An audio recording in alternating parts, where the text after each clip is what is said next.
अस्सलामु अलैकुम वरहमतुल्लाहि वबरकातुहू। आज इस वीडियो में जो हम पढ़ने वाले हैं वो बहुत ही ज़्यादा अहम है और अभी जितनी चीज़ें आप पढ़ रहे हैं वो सब कुछ नया है। तो इस वीडियो में जो आप पढ़ रहे हैं वो भी नया ही है, लेकिन इस वीडियो में जो कुछ भी पढ़ने वाले हैं उसका एक छोटा सा रिश्ता पुराने कुछ वीडियो से जुड़ा हुआ है। मैं आपको घबराने की ज़रूरत नहीं है, अगर आपको वो याद नहीं है तो मैं फिर से इसमें थोड़ा सा रिकॉल करूँगा। हमने आपको शुरू में बताया था कि अरबी ज़ुबान के अंदर दो तरह के जुमले होते हैं, एक मुकम्मल जुमला होता है, एक अधूरा जुमला होता है। फिर वहाँ मैंने आपको बताया था कि अधूरे जुमले फिर दो तरह के होते हैं, एक को हम मुरक्कब नाकिस कहते हैं, एक को हम जो अधूरा जुमला होता है उसको हम मुरक्कब नाकिस कहते हैं। और मुरक्कब नाकिस की दो किस्में होती है, एक को हम मुज़ाफ़ इलैह कहते हैं, मुरक्कब इज़ाफ़ी, जिसके बारे में आपने पहले पढ़ लिया है, मुज़ाफ़ और मुज़ाफ़ इलैह के बारे में। आज इस वीडियो में आप पढ़ने वाले हैं एक दूसरे अधूरे जुमले की किस्म के बारे में, जिसको हम कहते हैं मौसूफ़ सिफ़त। तो ये भी अधूरे जुमले की एक किस्म है।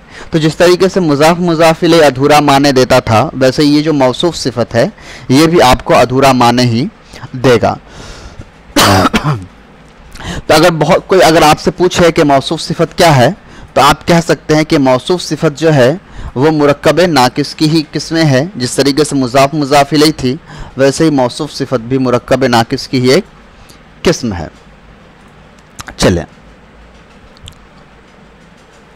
तो मैं यहाँ इसको अरबिक में लिखूँगा ताकि आपको याद आसानी हो समझने में और सारी चीज़ें। तो मौसूफ़ सिफ़त जो है वो किसकी किस्म है? मुरक्कब नाकिस की, यानी अधूरे जुमले की किस्में हैं। अब जिस तरीके से मुज़ाफ़ इलैह के कुछ रूल थे, जिसके कुछ तरीके थे, कुछ निशानियाँ थी जिसको सामने रख कर के हम पहचान पा रहे थे कि कौन मुज़ाफ़ है कौन मुज़ाफ़ इलैह है, ठीक वैसे ही मौसूफ़ सिफ़त के भी कुछ रूल होते हैं, कुछ तरीके हैं जिसको देख कर के हम पहचान जाते हैं कि कौन मौसूफ़ है और कौन सिफ़त है। लेकिन उन उसूलों को, उन तरीक़ों को जानने से पहले हम ज़रा ये जान लें कि ये मौसूफ़ सिफ़त होता क्या है और इसके माने क्या होते हैं। सिफ़त तो सब जानते हैं, अगर नहीं जानते तो मैं बता देता हूँ। सिफ़त कहा जाता है खूबी को, यानी अब किसी इंसान के अंदर कोई भी अच्छी खूबी होती है, जैसे कोई कहते हैं वो तो बड़ा अच्छी सिफ़त का आदमी है, या उसके अंदर ये सिफ़त है कि वो खूबसूरत है, या वो आलिम है, वो हाफिज़ है, या वो अच्छे अखलाक का है। लेकिन अरबी में सिफ़त सिर्फ अच्छी खूबी को नहीं कहते हैं। किसी इंसान के अंदर अच्छी हो या बुरी हो, कोई भी क्वालिटी हो, कोई भी अच्छाई या बुराई उस इंसान के अंदर होता है, तो उस अच्छाई या बुराई को हम सिफ़त कहते हैं। तो जैसे आलिम होना, खूबसूरत होना, बदसूरत होना, अमीर होना, गरीब होना, जाहिल होना, छोटा होना, बड़ा होना, समझदार होना, नासमझ होना, पढ़ा लिखा होना, अनपढ़ होना, तो ये सारी की सारी चीज़ें हम क्या कहलाएंगी? ये सारी की सारी चीज़ें सिफ़त कहलाएंगी। और मौसूफ़ क्या होता है? मौसूफ़ उस शख्स को या उस सामान को कहते हैं जिसके अंदर सिफ़त होता है। मिसाल के तौर पर मैं यहाँ एक वर्ड लिखता हूँ, रजुलुन आलिमुन, कि आदमी आलिम, आलिम आदमी। तो आलिम जो है ये जानने वाला होना, तो ये एक सिफ़त है और ये किसकी है? आदमी के अंदर है, यानी आदमी जानने वाला है, तो आदमी को हम कहेंगे कि आदमी मौसूफ़ है। अभी आपको नहीं समझना है कि मैं मौसूफ़ सिफ़त कैसे पहचान पा रहा हूँ, कैसे बनाना है, इन चीज़ों पर आपको ध्यान नहीं देना है। याद रखें कि मेरे हर अल्फाज पे या मेरे हर जुमले में एक मेन बात होता है, वही आपको याद रखना है। बाकी सारी चीज़ों को आप स्किप करते हुए आगे बढ़ जाएंगे। अभी आपको सिर्फ इतना समझना है कि सिफ़त किसको कहते हैं और मौसूफ़ किसको कहते हैं, पहचानना कैसे है, बनाना कैसे है, तर्जमा कैसे करना है, इन तमाम चीज़ों पर अभी आपको ध्यान नहीं देना है। अब सवाल है कि मौसूफ़ किसको कहते हैं और सिफ़त किसको कहते हैं। तो मैंने बताया सिफ़त किसी भी अच्छी या बुरी खूबी को कहा जाता है, और मौसूफ़ जिसके अंदर वो अच्छी या बुरी खूबी होता है उसको हम मौसूफ़ कहते हैं। यहाँ आलिम जानना एक खूबी है, इसको हम आलिम को सिफ़त कहेंगे। और आलिम किसके अंदर है? आदमी के अंदर आलिम होने की सिफ़त है, तो आदमी को हम मौसूफ़ कहेंगे। तो तर्जमा से बड़ा आसान है मौसूफ़ सिफ़त को ढूंढना कि कौन मौसूफ़ है कौन सिफ़त है। लेकिन अरबी ज़ुबान में जब हमको तर्जमा मालूम नहीं होगा तब हम मौसूफ़ सिफ़त को कैसे ढूंढेंगे, उसके कुछ तरीके हैं, उसको आप जान लीजिए। सबसे पहले ये जान लीजिए कि मौसूफ़ सिफ़त जो होते हैं वो हमेशा साथ में होते हैं। मौसूफ़ सिफ़त हमेशा साथ में होते हैं। साथ में होने का क्या मतलब है? साथ में होने का मतलब है कि जिस तरीके से मुज़ाफ़ इलैह हमेशा साथ में होते हैं, यानी अगर मुज़ाफ़ है तो फ़ौरन बाद मुज़ाफ़ इलैह होगा, अगर मुज़ाफ़ इलैह है तो उससे पहले फौरन मुजाफ होगा, मुजाफ मुजाफ इलैह के दरमियान कोई दूसरा लफ्ज़ नहीं आ सकता है। ठीक वैसे ही मौसूफ सिफत के दरमियान भी कोई दूसरा लफ्ज़ नहीं आ सकता है। अगर मौसूफ है तो उसके फ़ौरन बाद सिफत होगा, अगर सिफत लिखी हुई है तो उसके फ़ौरन बाद मौसूफ होगी। तो ये शर्त है मौसूफ सिफत का। ये बात समझ में आ गई। अब देखिए, मौसूफ जो होता है वो हमेशा सिफत से पहले होता है। मौसूफ जो होता है वो हमेशा सिफत से पहले होता है। ठीक है, जैसे नीचे मैंने एक एग्जांपल दिया था आपको, मैं यहीं पे एग्जांपल देता हूँ। जैसे मैंने यहाँ आपको दिया था रजुलुन और आलिमुन का एग्जांपल दिया, तो यहाँ देखिए सिफत जो है वो बाद में है, सिफत जो है वो बाद में है, और मौसूफ जो रजुलुन है ये क्या है, पहले है। तो इससे ये क्या बात साबित हो गई, इससे ये बात साबित हुई कि मौसूफ हमेशा पहले होता है और सिफत उसके बाद ही होता है। सिफत कभी पहले नहीं आ सकता, यानी मौसूफ से पहले नहीं आ सकता है। तो ये दो कायदे आपने अरबी में सीख लिए। किसके सीख लिए, मौसूफ सिफत के, कि मौसूफ सिफत के दरमियान कोई दूसरा लफ्ज़ भी नहीं लिख सकते हैं, और मौसूफ सिफत को लिखने में ये रखेंगे कि पहले मौसूफ को लिखा करेंगे फिर सिफत को लिखा करेंगे। अब तो ये हो गया, लेकिन ये इतना काफ़ी नहीं है। दो लफ्ज़ मौसूफ सिफत है या नहीं है, इसको पहचानने के लिए अरबी में शर्तें हैं। अब हम उन्हीं शर्तों को सामने रखने वाले हैं, जिसको मैं पहले बनाता हूँ फिर आपको समझाता हूँ। चलिए, इधर मैं लिखता हूँ मौसूफ के बारे में और इधर मैं लिखता हूँ सिफत के बारे में। ठीक है, मौसूफ और सिफत के रूल हैं, उसको जानना ज़रूरी है। अब रूल असल में ये क्या है कि मौसूफ सिफत जो होते हैं वो चार चीज़ों में बराबर होते हैं। मौसूफ सिफत चार चीज़ों में बराबर होते हैं, और वो चार चीज़ें कौन कौन सी हैं उसको समझ लीजिए। एराब,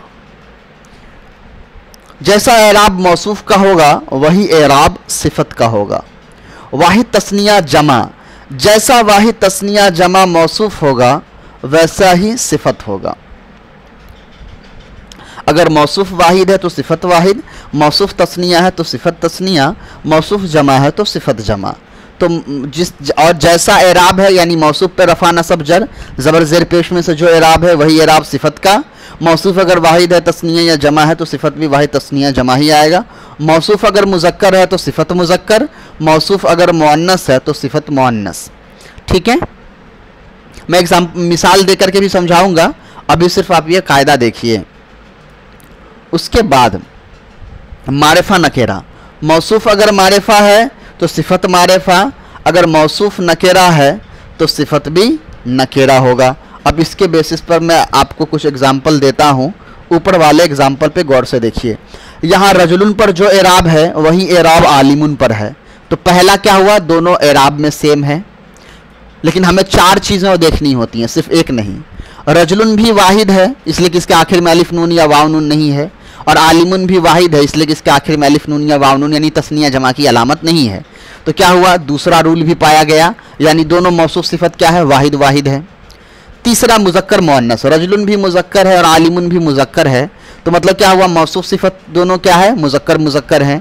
और चौथा शर्त क्या है, मारिफा नकेरा, तो यहाँ मौसूफ भी नकेरा इसलिए कि इस पर तनवीन है, और आलिमुन भी नकेरा इसलिए कि इस पर भी तनवीन है। तो यहाँ दोनों मौसूफ सिफत क्या हो गया, नकेरा नकेरा हो गया। तो चार चीज़ें बराबरी पाई गई। अब मैं इसको बदल बदल के आपको दिखा देता हूँ। अगर मैं इसको तस्निया बना दूँ रजुलानी, तो फिर सिफत को भी क्या करना पड़ेगा, हमें तस्निया बनाना पड़ेगा, आलिमानी। इसी तरीके से अगर रजुलन की जमा रिजालुन आती है, तो मैंने अगर इसको रिजालुन बना दिया तो आलिमुन की जमा आलिमूना आती है, जमा मुअन्नस सालिम है, तो हमको इसको भी जमा बनाना पड़ेगा, तभी ये मौसूफ सिफत हुआ। इसी तरीके से मुअन्नस की मिसाल ले लीजिए। जैसे मैं यहाँ पे लिखता हूँ इमरातुन, तो आलिमा तुन, तो दोनों वाहिद वाहिद है, मुअन्नस मुअन्नस है। लेकिन इसी तरीके से अगर मैं इमरातानी कर दूँ तो मुझे फिर इसको भी तस्निया लाना पड़ेगा मौसूफ सिफत बनाने के लिए। तो यहाँ पर हम करेंगे आलिमा तानी। इसी तरीके से इमरातुन की जमा जो आती है वो निसा आती है, निसाउन माने मतलब बहुत सारी औरतें, तो इसकी जमा मुझे क्या लानी पड़ेगी, आलिमातुन, जमा मुअन्नस सालिम लानी पड़ेगी। ठीक है, तो वाहिद तस्निया जमा हो गया। अब मारिफा नकेरा के एक एग्जाम्पल ले लीजिए। जैसे अगर मैं यहाँ पे लिखता हूँ अर्रजुलु, तो मुझे क्या करना पड़ेगा, अल आलिमु को भी मारिफा लाना पड़ेगा, तभी जाकर ये मौसूफ सिफत होगा, वरना नहीं होगा। तो मैंने पूरे एग्जाम्पल देकर आपको मौसूफ सिफत के बारे में समझा दिया। तो ये बड़ा अहम चैप्टर है मौसूफ सिफत का, इसको आप समझ लेंगे तो ज़्यादा आसानी होगा। तो अब कुल मिला के आप समझ लीजिए कि ये मौसूफ सिफत किसकी किस्में है। मौसूफ सिफत जुमले मुरक्कब नाकिस की किस्में हैं। मुरक्कब नाकिस अधूरे जुमले को कहते हैं। तो जिस तरीके से मुरक्कब नाकिस की किस्म मुज़ाफ मुज़ाफ इलैहि है, ठीक उसी तरीके से मुरक्कब नाकिस की एक किस्म ये मौसूफ सिफत भी होती है। बस इतनी ही चीज़ें आपको इस वीडियो में याद रखनी है। इंशाअल्लाह नेक्स्ट वीडियो में फिर हम एक नए टॉपिक के साथ आएंगे। अब अगर आपको ये करना है, मौसूफ सिफत की प्रैक्टिस करनी है, तो उसके लिए आपको अभी परेशान होने की ज़रूरत नहीं है। याद रखें कि अभी सिर्फ आप जो है वो थ्योरी चीज़ें पढ़ रहे हैं, अभी सिर्फ आप कवायद पढ़ रहे हैं, कायदे पढ़ रहे हैं। कुछ दिनों के बाद जब आपकी नहव सर्फ कंप्लीट हो जाएगी, तब आपका जो है वो प्रैक्टिस की किताब शुरू होगी, जिसमें बहुत सारी प्रैक्टिसें करवाई जाएंगी मौसूफ सिफत वगैरह की। उससे आपको बहुत ज़्यादा इंशाअल्लाह आसानी पैदा हो जाएगी सारी चीज़ों को समझने और उसको दोहराने, प्रैक्टिस करने में। अस्सलामु अलैकुम व रहमतुल्लाहि व बरकातुहू।